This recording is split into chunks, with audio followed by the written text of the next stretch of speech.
Welcome, everybody, to our latest earnings watch for first quarter. Excited to do some more of these this month. Look, this is going to be one of the most important, exciting earnings watches and earnings seasons that we've seen, I think, in years.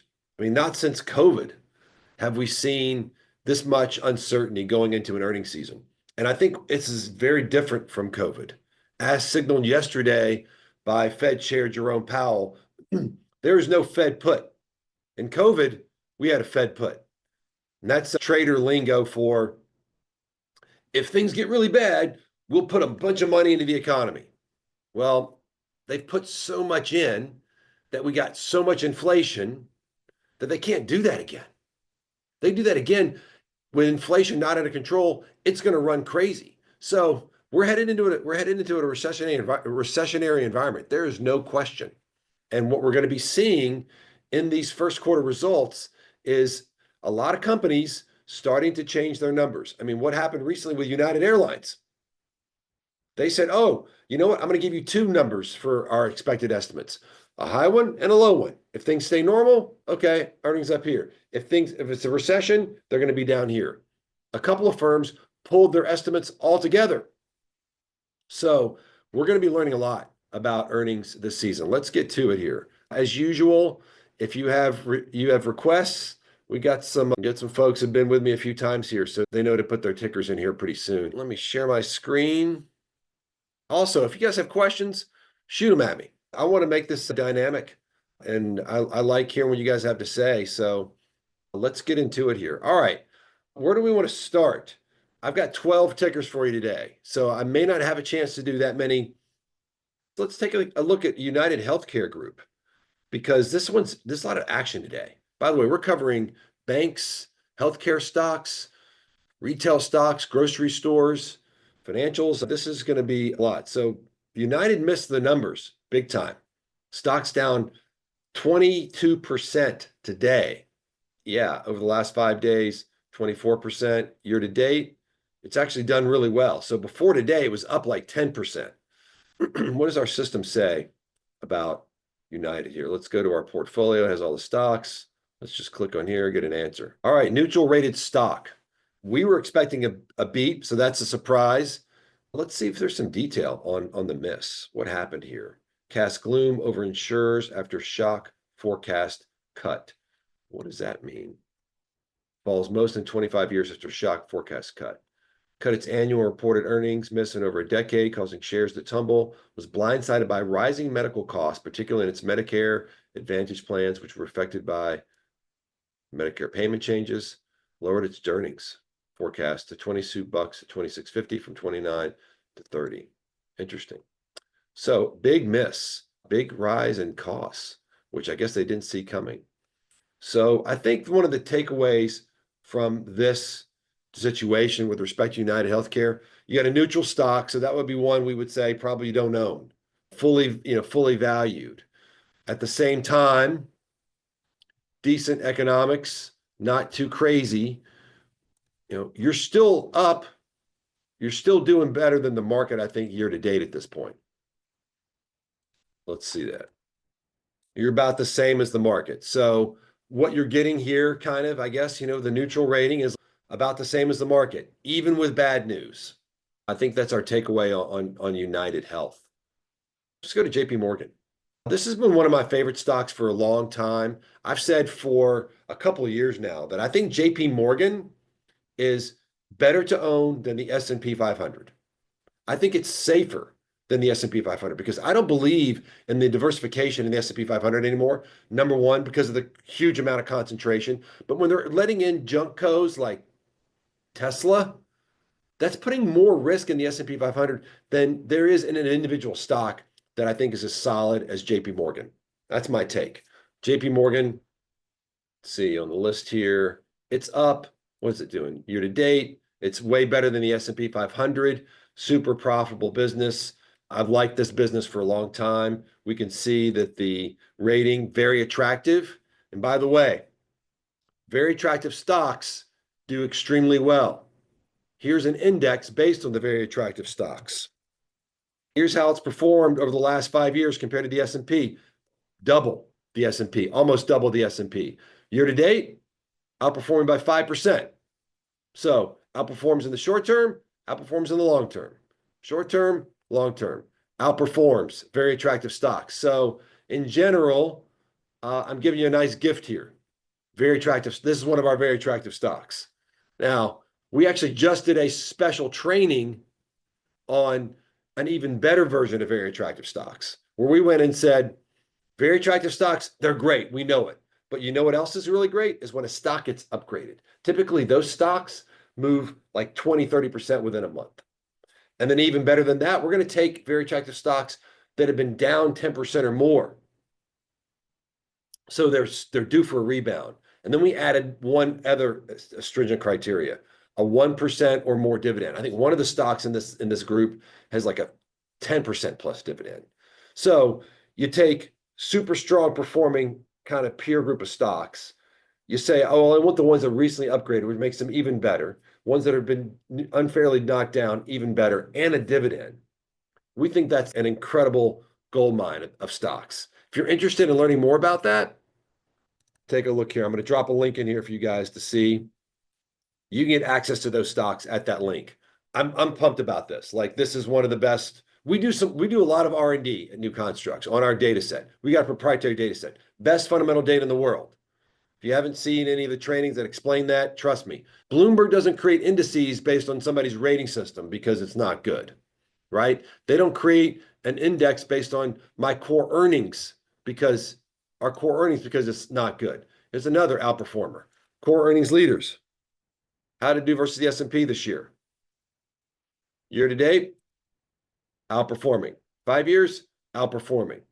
Core earnings, that's just the income statement adjustments. That's just our superior income statements. We also have superior balance sheet analysis as well as valuation analysis, hidden liabilities and assets. Our rating system takes advantage of all three. Core earnings just takes advantage of the income statement adjustments. That by itself has alpha. When you take the S&P and you weight it based on core earnings as opposed to market cap, what happens? You get outperformance. Short term, long term. Short term, long term. Outperformance, alpha. All right, let's talk about some more specific stocks. This market correction cash-in bundle.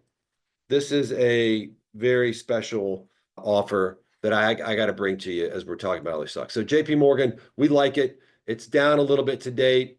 Over the last month, performed very well compared to the rest of the market. This is one of those stocks that I just think is, in companies, it's a crusher. You know, it's on my focus list. It's on our most attractive stocks list. I like everything about it, especially the fact that the valuation implies profits are going to decline by 20%. I don't think that's happening. The fundamentals are ahead of the stock price on this one, and that's a good place to be. Better than anything, in my opinion. Even gold, right? Gold is great, but you know what? I can't measure how profitable gold is. So the performance of gold could change on the wind, right? We could have some grand sweeping solution to all of our macro problems and gold goes down. We could have more problems, it goes up. Gold movement is going to be based on things we can't predict. We do, and I can't predict the future on JPMorgan, but I have a better sense of risk reward. I have a sense of, quality earnings, high quality earnings, cheap valuation. That's what gives a very attractive stock rating. That's been shown to outperform. That's more of a prediction. Now, it's not a prediction. I don't predict. I'm not a tax advisor. I'm not an investment advisor or any of that. I don't make predictions, but I do help people position themselves with more intelligence. And I think that's what we can do here with JPMorgan. All right. We're not going to talk about Netflix. We're leaving Netflix to the end. Let's talk about J&J, another healthcare stock. What's going on with these guys today? What's up 2.8%? The rest of the market, I believe, is kind of flat here today. So that's a good number for J&J. They reported a couple of days ago. So earnings beat expectations, but still down.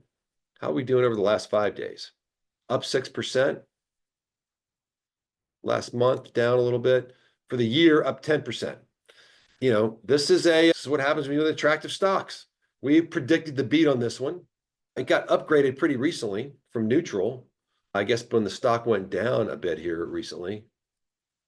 So in the last month, yeah, we upgraded it because it's cheaper and we think it's got good performance. And, interesting, Maybe it didn't perform so well after earnings, but it has performed well since. We'll take it. We'll take it. Maybe people were paying attention to the rating. So yeah, this is high quality earnings and decent valuation, right? Not awesome, not very attractive, but decent. So J&J didn't do so well with earnings, but neutral rated to attractive rated stock, and it did all right. And maybe it popped up. Maybe it was down during the day and came back up. But they topped their earnings as we expected. And maybe it was a down day. I mean, that could have been a down day for the market. I'm not going back that far to know for sure. But 5 days, a couple days ago was here. This was a tough day in general, but it came right back. That's the way it's going to be with the attractive and very attractive stocks, everybody, is that I'm not going to say they're immune to the ebbs and flows of the overall market, right? No one has a beta of zero. So we can't avoid that. That's what stock market investing is. If you don't want any kind of volatility, then you need to be in, I was going to say bonds, but bonds have been volatile too. I don't really know. If you don't want any volatility, just put it under your mattress. Answer to that. I was going to say real estate, but that's been crazy. Gold, the commodities, those have been crazy. So there's not really any place to hide from volatility. So what I would recommend though is that you be in stocks that you can understand. If you can't avoid volatility, make sure that you can work with stocks where volatility will in the long term work with you. Volatility is unavoidable. Some things are going to get baby washed out with the bathwater. That's why we did this special bundle on very attractive stocks that are down. They're unfairly beaten down. They're going the wrong direction, which means they got more room to pop and pop fast. And that's what you saw here with J&J. It got cheap, popped up, bam. The attractive and very attractive stocks, they're going to do better when the market rebounds. And they may rebound well before the bad stocks, but I'm not saying they'll be immune from going down at all. They may go down some. All right, let's go next here. Let's go to Bank of America. So Bank of America, this is why I like JPMorgan so much better. Bank of America, still pretty good business, financials, good business. Yeah, Charles, maybe a money market, but you got no return in a money market. So even though there's no volatility or less volatility in money market, you still know. I mean, didn't we have a little volatility in money markets during COVID? Didn't they break the buck or something? That was the global financial crisis. My bad. Anyway, back to the point here. Bank of America, I don't like it as much as JP Morgan. It's not on any of our lists. The economics of the business are bad. They got positive accounting earnings, even though economic earnings are negative. I don't like that. They're almost headed in the opposite direction. That's why we got a false positive here. Really low return on capital. Just not as well run. Not as well run. Second tier for sure versus JP Morgan. Does that mean it's terrible? Terrible stock? I mean, no. No. You've got good valuation, cheap valuation. It's prices if profits will never grow. I don't feel so confident in the upside here because I don't have the quality of earnings. And that's what's beautiful about very attractive ratings is when you got both, let's go. When you got both and they've been knocked down 10% and it's got a dividend and it's recently upgraded, that's like an amazing. And by the way, it was hard to find those stocks. I mean, when the team went through and the number of stocks we had to choose from, not many. It's pretty valuable. And as you probably know, less than 4% of the stocks that we cover even get a very attractive rating. It's a very select group of stocks. By the way, you have to be selective to outperform. And so we made this enhanced group even more selective. So that's what I think about Bank of America. What happened with Bank of America in the news? Let's take a look at that. What's going on so far? Up 6%. Year to date, down 14. So yeah, this is not one of the better stocks. It's gotten crushed with some of the nuttiness going on. It's coming back some. But yeah, I think you're going to see, even though it's had a good run here in the last week or two, weaker stock got beat up worse in the downturn. Got beat up worse in the downturn because it's a weaker stock, worse rating. Abbott Labs, another big cap stock. Strong miss. What happened with these guys? Take a look at the full list. Abbott Labs up pretty good today. Year to date, up pretty good. Up a lot. That looks awesome. Last month, down. So this one's been a strong one. It's been a strong one. What do we have to say about Abbott Labs? Well, we thought they were going to have a strong miss. What did they do? Strong earnings. Doesn't say if they beat. Earnings surpass expectations. Well, they did it. Now, overall, stock, it's gotten expensive here recently, moved up a lot. For the year, we can see we got strong underlying economic earnings, but I think we must have seen a trend where accounting earnings went up way more than economic earnings. So interesting in terms of what's happening there. So that's a bad sign, but they still beat. Wonder what it was. We can take a look here. Let's go into the see that. That's not always healthy. And the return on capital isn't that great. So you got a big jump.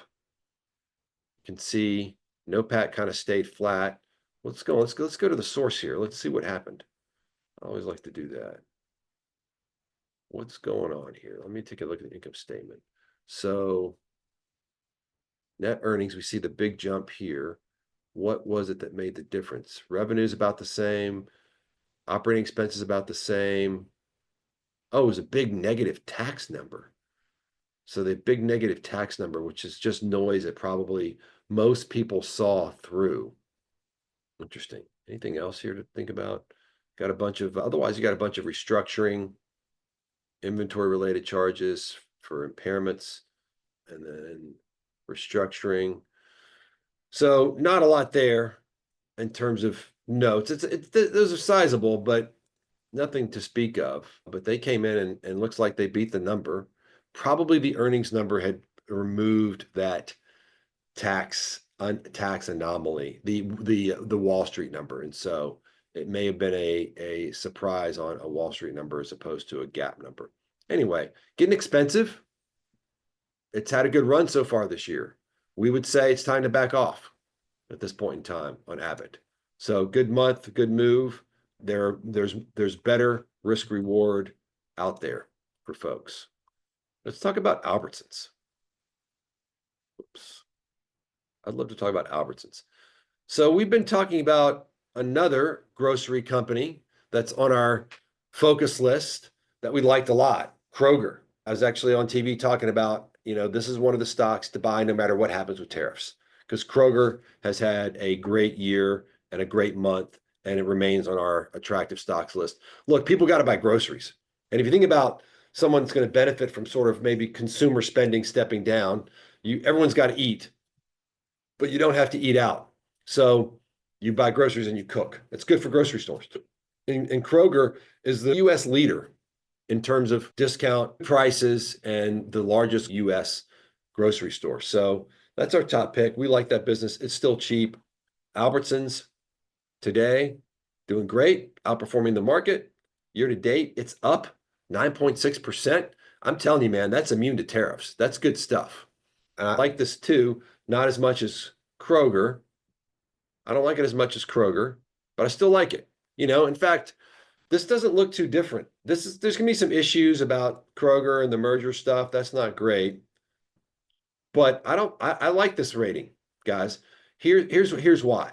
I've got decent quality of earnings in a business where we know it's very difficult to compete in general. Very, very, very difficult, very high barriers to entry, a lot of scale involved, razor thin margins. And then I got a valuation here, though, that's implying a permanent 30% decline in profits, going into a world where we think more of the market is moving to them. So this is something to think about. If any of the publishing team is on here, this is a long idea right here, folks. Just like the same thesis for Kroger. This is good. Let's check the credit rating, make sure I don't like this credit rating as much. That's pretty heavily debted business, it looks like. But I do like how cheap it is, especially going into a world where I think cheap stocks are going to matter a lot. Like people are going to, I think, flock to value. When liquidity gets pulled out of the system, it's just like when someone takes money out of your wallet when you go to Vegas. Are you going to bet more or less when you got more in your wallet in Vegas? So there's been a big drain on the global liquidity system, whether it's cutting government spending, whether it's businesses holding back, whether it's investors afraid of tariffs. Big shift.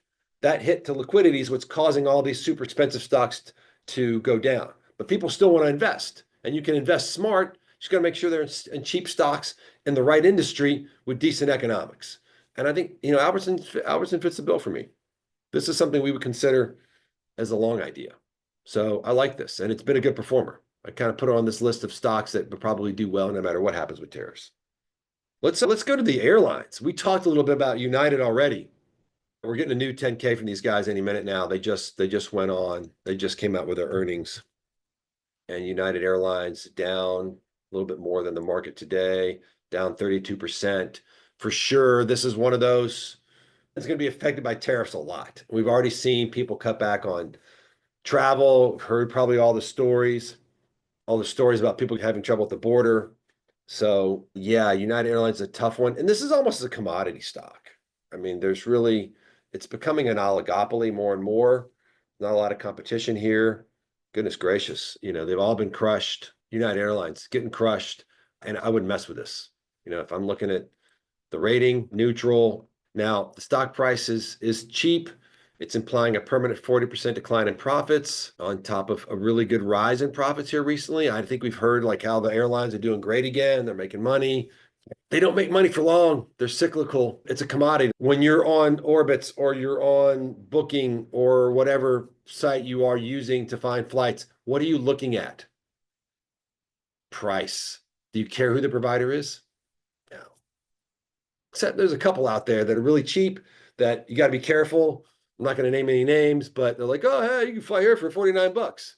By the time you check out, you're paying just as much or more than you on a regular airline because they're going to charge you on like where you stand in line, how many times you can get up out of your seat, how many, whether or not you can bring your wallet with you. I mean, a lot of those super low rates are fake. Point being, they all kind of charge the same. You just got to get lucky and figure out where they've got excess capacity, and that's what these websites do. I mean, if there's an industry that's kind of set up to have low margins, it's travel because there's how many websites out there that go out there and find you the best price. They got no way to sneak in high prices on you. And they really ultimately, at the end of the day, the profits on these guys, they depend on the business travel. That's where the margin is. Because when you're not paying for it, you might fly first class or business class, but not many people in the world are doing that unless someone else is paying for it. And you're looking to pay as little as possible to get on a plane because the experience from one plane to the next is not that different. Now, there are a couple airlines I do not fly. They're not the major ones. There's a couple where I've just had some bad experiences. The airline attendants were like freaking angry, slamming those overhead things down when they come through. Hurts my ears. But like 90% of them, I don't care. I don't care. I'm just going to go who gets me a good deal, which is not really a great business model. You're not differentiated. So whereas with Albertsons, I could tolerate a neutral rating. I would not on an airline, especially not with the way we're dealing with going into a potential recession. Let's talk about Schwab. We like Schwab. I think this was a long idea for a while. We closed it because it went up. When it got really cheap, we were like, this is too cheap. This is too cheap. It's going to come back. And I believe it has. It's got expensive. So neutral rated. What's happened here? What happened with Schwab? How do they do? And Schwab is kind of near and dear to my heart. I think they are one of the more honest brokers out there. And they're definitely telling individuals they shouldn't be trading a bunch of individual stocks as much. I think they coach intelligently and fairly and honestly. And so that makes me a fan of Schwab. And look, that's up 5% year to date, flat for the month. So it's bounced back. Again, your quality companies, quality stocks, they may get hit when everyone else gets hit because as a friend of mine who's a hedge fund manager loves to say, when the market's headed down, the beta is one for everybody. The key is when it's going to bounce back. Key is when it's going to bounce back. And because this bounced back a lot faster than the junk companies, junk stocks, I like to call them. So yeah, Schwab has had a pretty good year and definitely good in this market. Again, when you're talking about good quality of earnings, you're gonna see, they deserve a little bit more valuation here. They deserve a little bit higher valuation. Otherwise, nothing too objectionable from Schwab.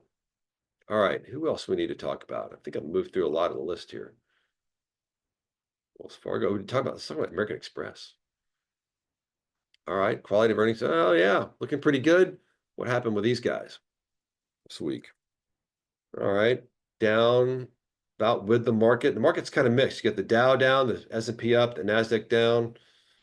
Year to date, American Express not done so well. Yeah, I mean, look, I think it's more of a niche credit card business, It's tougher. It's more commoditized. I think they got rid of the planning version of the business a while ago. There's a little more financial planning, got a little bit more opportunity to differentiate and decommoditize, but as a credit card company, kind of not a lot there, and how you're going to like generate incremental profits. I think Amex is one of the best at it. And and this is kind of what we're getting here, neutral, good economics, valuation, probably about right. Probably about right. Probably about right. So yeah, I would move to very attractive stocks. All right. Who haven't we covered? Netflix. All righty. So classic, good company, bad stock, really expensive. It's going to be out later today. And I remember a long time ago when I was talking about Netflix and its valuation, and I was on CNBC, and this is one of the few that didn't get recorded because I was out of town and I went to some studio in St. Louis back before everything went on Zoom. And and the studios I used in Nashville, they always recorded them for me and gave me the recording. And this one didn't get recorded, but it was one of the most classic CNBC interviews I ever did. I was on there. I was a bear. The other guy was a bull. And I was talking about the cash flows, which for Netflix until recently had been very negative. And this was a long time ago. You can see here cash flows have gotten positive in the last few years, not 2021, but before that, I can go back further in our model. Maybe I'll open that up. But cash flows were really negative for Netflix for a long time. And a lot of that was because they were capitalizing expenses. And I mentioned cash flows. And the guy on the other side, Wall Street analyst, said, "What? We're talking about cash flow? Stock doesn't have anything to do with cash flow. It has everything to do with subscriber growth." And that was true. But it was a very classic moment. And Netflix is one, where cash flow really kind of didn't matter because, as Bill Gurley said in a podcast once, I thought was brilliant, is that they raised so much capital that they could use that capital as a weapon against other content providers. And by using it as a weapon, he meant that they could be an irrational competitor for a sustained period of time. Irrational competitors are businesses that will lose money purposely to gain market share. It's irrational because the business is supposed to make money. Now, it can turn irrational if you believe that they, at some point in time, if they lose enough money, they'll make more than enough to make up for that. Has that fully happened with Netflix? I'm not totally sure, to be honest with you. I think if we go back over time and we look at free cash flow over time, I would imagine, because you can see here, right? This is the CD business. I'm sorry, the DVD business. Slow, low cash flow. And then when they get into streaming, negative, negative, negative, negative, negative, negative, negative. And not into 2020, COVID, a positive, then a negative again. And here they've turned pretty positive here recently. I mean, I think the capital is a weapon. If you can give someone give you that much capital that you can lose that much money for that long, I mean, maybe it can work for you. I'm going to throw this into an Excel file real fast. We can look. What's that? So if you look through to this point in time, they lost 18 billion. And this is a repeat. So over its life, negative 1 billion. So they're about to break even.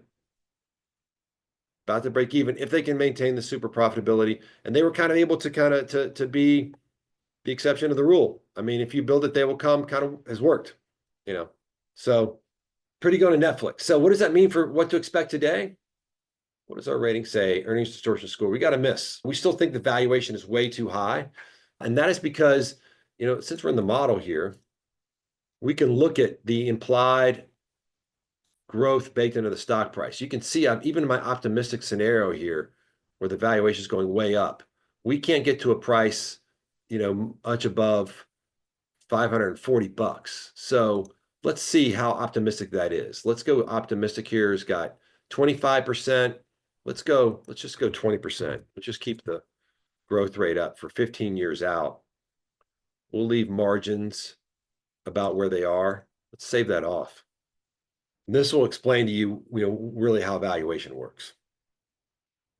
our thoughts on valuation, how it works. It's a big model, so it takes a while to run. In the meantime, I'm dropping the link in here again to the market correction, enhanced very attractive stocks promotion. Incredible opportunity on those. I think that's going to be one of the best bundles we've ever created, if not the best. Again, if the very attractive stocks by themselves do great, well, then this enhanced version of very attractive stocks should do great. And by the way, I'm not just saying today, tomorrow, the next month. I'm thinking over the long term. And that's what you see here. 5 years, it's like twice the S&P. Year to date, 5% more than the S&P. So short term, long term, great outperformance. All right, Netflix model. Here we go. Let's go optimistic.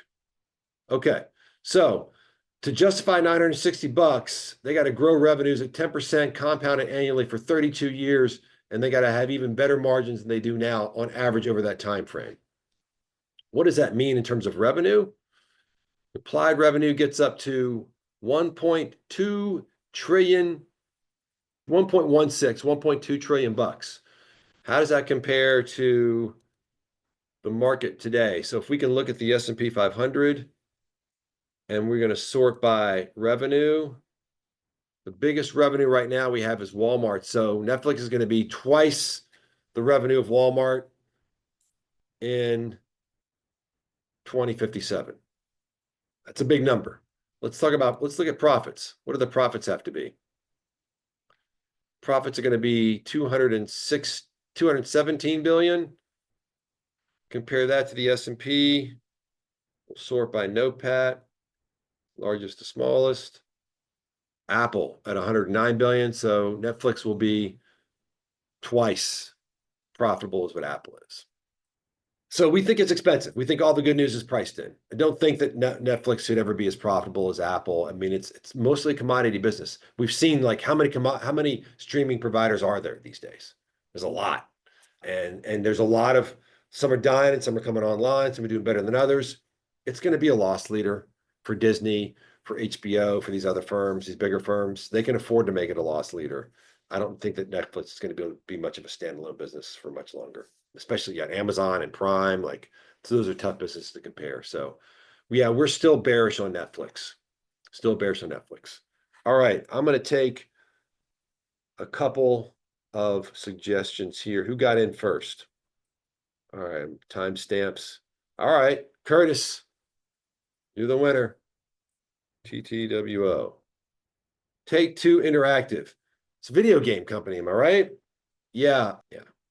No, don't buy it. Unattractive. Wouldn't do that. No reason, in my opinion, to own unattractive stocks when you can own very attractive stocks.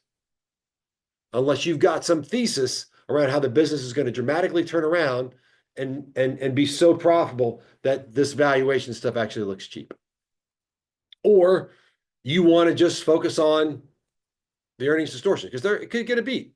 It might beat, right? There's a strong beat signal here because their accounting earnings are way below economic earnings. I'm sorry, core earnings.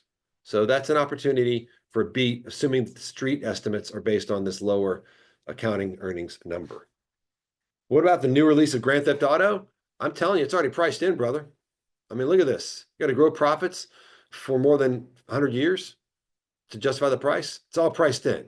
People know about Grand Theft Auto. Like, is this, like, you know what I mean? Like, if you know about it, then it's likely that the smart analysts on Wall Street, everybody else, they know about it. So things that are in the public domain, it's very difficult to say they can be much of a catalyst for the stock because why wouldn't it already be priced in? And what I'm showing here is that it's already priced in. I mean, price to economic book value, negative 4.4. These guys have some major liabilities. Oh yeah, you got 4 billion of debt with the market cap, 37 billion. So yeah, 10% of the market cap in debt. So it's going to be difficult with this much debt on the books for the company to ever generate enough profit for investors to see anything. So Grand Theft Auto, I'm not a fan of the game myself. My kids like it. I don't really like all that violence. I maybe even turned it off because it's kind of nasty, or maybe I just browbeat them to the point where they quit doing it.